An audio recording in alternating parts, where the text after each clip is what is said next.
আজ আমি এমন একটা গল্প বলবো যা হয়তো আমরা সবাই জানি, কিন্তু কেউ মুখে বলি না।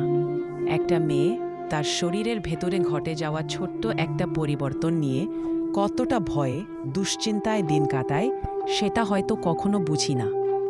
এই ভিডিওটা সেই গল্প, সেই অনুভব আর একটা গোপন প্রশ্নের উত্তর। সাদা স্রাব মানে কি? এটা কি স্বাভাবিক নাকি কোনো রোগ? নজমিন নামের এক মেয়ে জীবনের এমন এক সময়ে পৌঁছেছে যখন শরীর ধীরে ধীরে বদলাতে শুরু করেছে। দিনটা ঠিকই চলে যায়, কলেজে হোমওয়ার্ক, টিফিন, বন্ধুবান্ধব সবকিছু ঠিকঠাক। কিন্তু একদিন সন্ধ্যাবেলায় সে আবিষ্কার করল কার অন্তর্বাসে সাদা রঙের একটা ভেজা দাগ পড়ে আছে।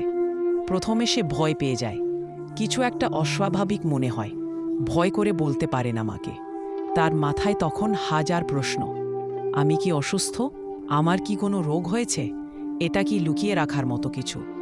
সত্যিটা হলো, এটা একদম স্বাভাবিক। হ্যাঁ, মেয়েদের শরীর বড় হওয়ার সাথে সাথে এমন পরিবর্তন হয় যেটা ভয় পাওয়ার কিছু না, বরং জানার মতো কিছু। এই সাদা স্রাবকে চিকিৎসার ভাষায় বলা হয় ভ্যাজাইনাল ডিসান বা যোনি স্রাব। এই স্রাবটা আসলে মেয়েদের শরীরের প্রাকৃতিক উপায়ে নিজেকে পরিষ্কার রাখার পদ্ধতি।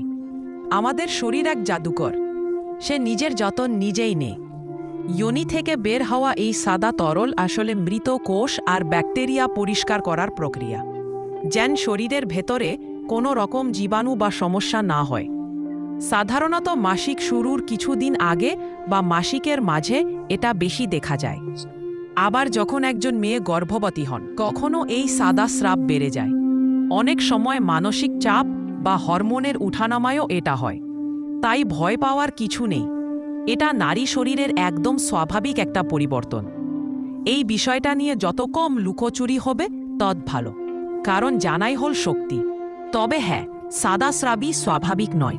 কখন চিন্তার কারণ হতে পারে, যেমন যদি স্রাবের সঙ্গে দুর্গন্ধ থাকে, যদি স্রাব ঘন হয়, দইয়ের মতো দেখতে হয়, যদি যৌনাঙ্গে চুলকায়, জ্বালাপোড়া করে বা ব্যথা হয়, বা স্রাবের রং যদি হলুদ বা সবুজ হয়, তাহলে সেটা ইনফেকশনের লক্ষণ হতে পারে।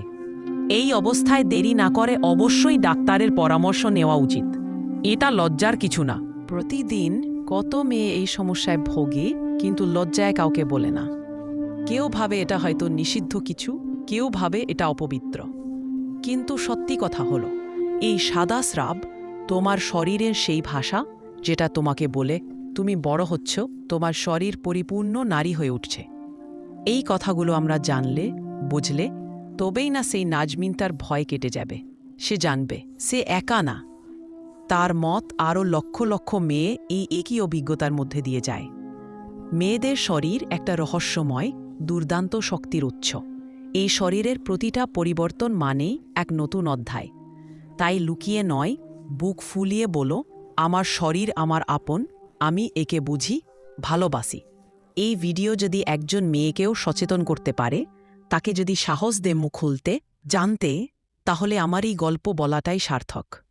আর তুমি যদি মেয়ে হও, তাহলে মনে রাখো তুমি একা না। আর তুমি যদি ছেলে হও, তাহলে এই ভিডিও শেয়ার করো সেই বোন, বন্ধু, মা বা সঙ্গিনীর জন্য, যে হয়তো লুকিয়ে লুকিয়ে আজও এই প্রশ্নের উত্তর খুঁজছে। তোমার শরীরকে ভালোবাসো, বুঝে নাও, আর কখনো লজ্জা পেও না। তুমি যেমন ঠিক তেমন তাই সুন্দর। কমেন্টে লিখে জানাও তুমি আর কি কি বিষয় জানতে চাও। এই ভিডিওটা শেয়ার করো। হোক ছেলেমেয়ের ভিতর সমান সচেতনতা। প্রতিটা সাদা স্রাব মানেই অসুখ না, অনেক সময় সেটা একটা মেয়ে হয়ে ওঠার জয়ধ্বনি।